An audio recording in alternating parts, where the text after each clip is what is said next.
Hey everybody, Scout Crafter here again. Wanted to start off a little bit different today because we are on Knife Week, and this is a kind of a form of a knife. You know, we're talking about razor blades, but you know, I was just looking at these. These are some razor blades I picked up at the dollar store. So that means there were 5 of these in the package, and these are disposable dual blade. And the 5 of them cost $1, so that's 20 cents a piece, which is pretty amazing, right? And I was looking at where it's made, and it says here, obviously, manufactured for this place in Dublin, Ohio, but the blades are made in South Korea, and the razors are assembled and packaged in Mexico. So all this different manufacturing going on, and still they come in at under 20 cents a razor, which is pretty amazing to me when you consider that, you know, how you can get a razor today, a disposable razor, for 20 cents each. And I don't know, I just thought that was pretty interesting. So I guess the moral of the story is that sometimes you have to look around to find the really good buys, and sometimes they come from overseas, you know, and it's hard to tell the difference with a lot of these products. Okay, that was fun. A lot of people were asking me, continuing with our knife week, like Shark Week, but Knife Week, a lot of people were asking me, and this has been for a long time, they say, Scout, what's your EDC? And EDC, for those of you who never heard of it, it's called everyday carry, meaning what knife or what products do you carry every day.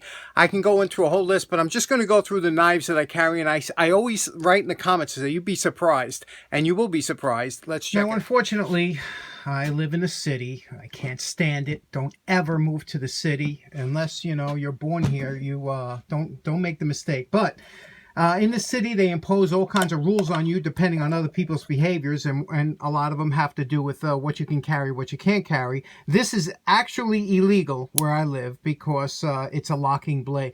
They're insane. So anyway, but this is what I carry and have carried for the last 10 years, you know, every day, because it was lightweight, it was inconspicuous, you know, it's, what is it, 1/4 inch thick, and it's a folding utility knife. It's a Gerber, and it's called the EAB. I think it stands for easily, or accessible blade, or exchangeable blade, something like that, EAB.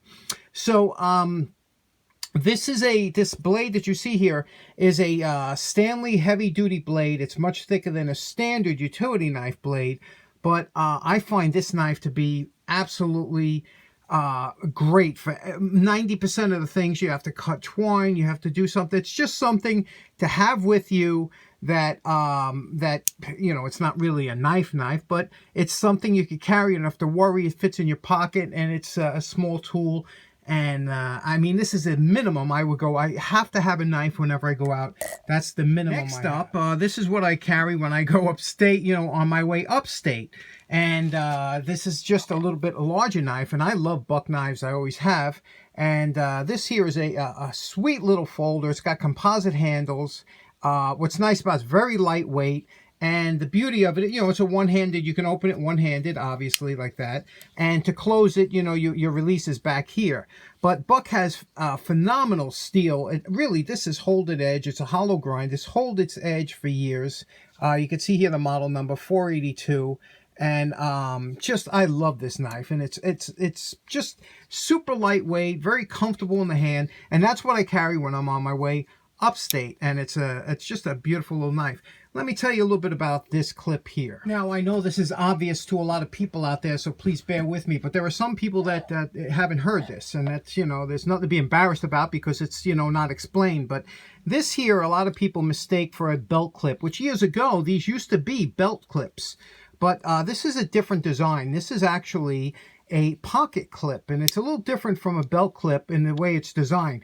Now, if you tried to stick this on your normal belt, it would be very uncomfortable, and it wouldn't really fit well because, again, unlike a traditional belt clip, which is wide and then buckles down at the end, this one here has a taper, and I'll show you how this and what it's for and how it works. And the reason that I have a piece of 550 cord or paracord on here, because it just makes it so much easier. Okay, now here's your standard pocket on your trousers. You have a pocket here, And how this knife clip is meant to work is you take it like this and you slide it down and leave it in the corner of your pocket like that. And that gives you access that you can go in your pocket for change or whatever, but the knife stays out of the way and it's off to the side and it stays tucked in and not, you won't lose it this way. Now, again, the reason I have the cord here is for me, it's very easy to pull out the knife like this and then have access to it if you had to cut a piece of twine or something like that. Again, this is made to go onto the pocket, into the corner, and I have this twine here just to make it easier for me. You know, I could grab it like this and it's right out. But it's a beautiful design when used for the pocket. If you tried to use it on the belt, it wouldn't really work. Okay, next up I have two military survival knives. One of them is probably, it could be my favorite knife, and which is a lot to say because I have hundreds, and I have to tell you, this thing is, once you see it, you're going to want one. And I'll tell you something, a lot of times I say, you know, things are nice, but not worth spending the money. This is worth every penny that you're going to have to spend to get one, but this is great. Even better than a folding machete. So let's go check it out. Okay, the next awesome knife that we have to show you today is the Air Force survival knife. These have been around since the 50s, and they were developed during the jet age, given to air crews and things like that. When they were flying, in case they went down, it would be a survival knife. A lot went behind designing this knife. It's really an interesting tool. There were a lot of variations made, civilian variations, things like that. And a lot of videos on these knives, but I'm just giving you, here's just a couple I have. This one here is from 73, Vietnam era, 76, and 1984. And let me show you some cool things about these knives. First of all, they come in a sheath that has a stone, a sharpening stone in it, and it's a fine stone that you could touch up the blade. These are high carbon steel blades, and the knife itself, you can see it has like a little saw here, and it's a nice hollow grind on the blade, front and top.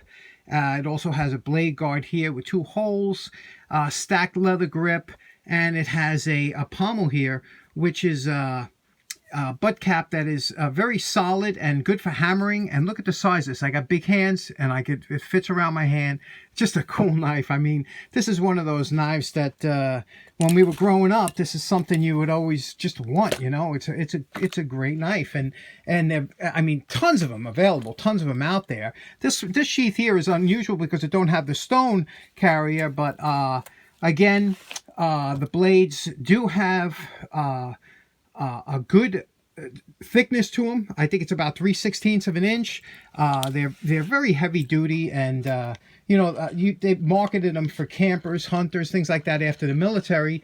But these were carried and still are carried by many military personnel. One cool thing about the sheath, if you notice, they all have some kind of metal on the back here, and that's because that was part of it. The metal goes from here, folds over the front, and you can see it goes up the back on most of them. This one here is a different one, but they go up the back, and that's so that the knife wouldn't pierce through the sheath and possibly injure the pilot when he was exiting the aircraft or in the parachute or something and go into some trees. So there's a lot of history, and there's a lot of documentation on how they designed this knife and the contracts. So that's a really cool knife and something that, you know, every collector should have. Now, as a Marine, we were issued K-bars, and I'm kind of biased. You know, we always like the K-bars, but, you know, I got mine packed away, but this is something I always keep around, and just a fun knife. Next up, we have one of the coolest, got to be in the top 5 pocket knives you'll ever see in your life.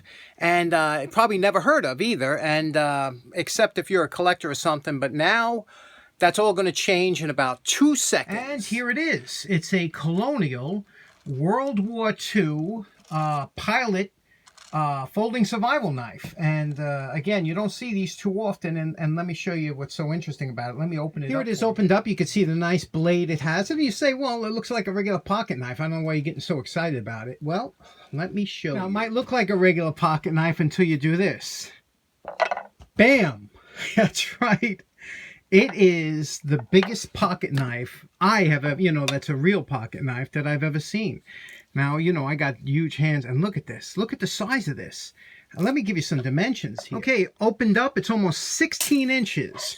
The blade itself is is almost 5 inches, short of 5 inches, and you can see the handle itself is over it's just under 6 inches. So this is a huge pocket knife, and to compare it to even my buck knife, you know, that I carry all the time, look at how small that looks next to it, you know, and opened up, you know. Look at this. It's a monster. Now, let me tell you the story behind how I found out about it. I was at the flea market one time, and there was a knife dealer. That's where I bought that space knife, and he had this there, and I was like, wow, what is that? One of those display knives that, you know, them giant knives? And he says, no, this was actually a used knife. It was a World War II pilot survival knife. And I was like, oh, wow. I said, and when you hold this in your hand, once you hold it in your hand, you have to have one. So if you don't want one, don't touch it, because you will have to have one. Look at the beautiful grind on that. Now, you can see here, this one's made by United, but Colonial was the actual one that made most of the knives. This one here is a pretty rare, and I'm showing you this grind because I'm going to show you the difference between the Colonial. Now, here's the Colonial. Again, this was contracted out, and companies made it that had to be under the same specifications, but the grinds were a little bit different. If you notice, the Colonial has a little bit different of a grind to it, and you know, I have a couple of these because I just fell in love. Now, obviously, when I say couple, I mean few or whatever, but you could see that these knives were just phenomenal. You can use them for anything. You can use them. They're super heavy duty. Now, they did make them for the civilian market, and they came a little bit polished up, and they were called the Giant Jackknife, spelled with a J. And again, you can see here, this is a Colonial issued model, and they were just beautiful knives.